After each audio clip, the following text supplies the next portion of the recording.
அன்பான மதுரை தெற்கு சட்டமன்ற தொகுதி வெற்றி வேட்பாளர் புரட்சி புயல் மதிமுகவின் பிரச்சார பீரங்கி அண்ணன் வைகோ ஆதரவு பெற்ற சின்னமாம் பம்பரம், இளம் புயல் துரை வைகோ ஆதரவு பெற்ற சின்னமாம் பம்பரம், மதுரை தெற்கு சட்டமன்ற தொகுதி. பம்பரமா? மதுரை தெற்கு தொகுதியில பம்பரம் நிக்குது. இங்கி வந்துட்டியா?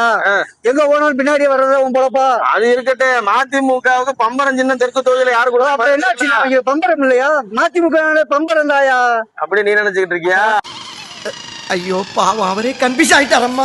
செத்தாள் எங்க சின்னத்துல நிப்பான், செத்தாள் எங்க சின்னத்துல நிப்போன்னு துரை வைக்க பேசினதை நம்பி பம்பரம் சின்னத்தை நிக்கிறான்னு நினைச்சிட்டு இருக்கியா? அவர் திமுக பேசி தான் சொந்த சின்னத்தையே வாங்க முடியலடா. உதயசூரியன் சின்னத்துல நிப்பாட்டி இருக்காருடா. இது 5 வருஷமா கூட கூட்டணியில இருந்து சொந்த சின்னத்தை வாங்கிட்டு வந்து நிப்பாட்ட முடியாது இவங்களாடா. 5 வருஷமா திமுக கவர்மெண்ட் திட்டமா வாங்கிட்டு வந்து மதுரை தெற்கு தொகுதி நல்லா செஞ்சிருக்க போறாங்க. வேலையை போடுறா. 200 ரூபாய் இதுலயும் போச்சாயா? மதுரை தெற்குலயும் உனக்கு கிடையாது 200 ஓடுறா.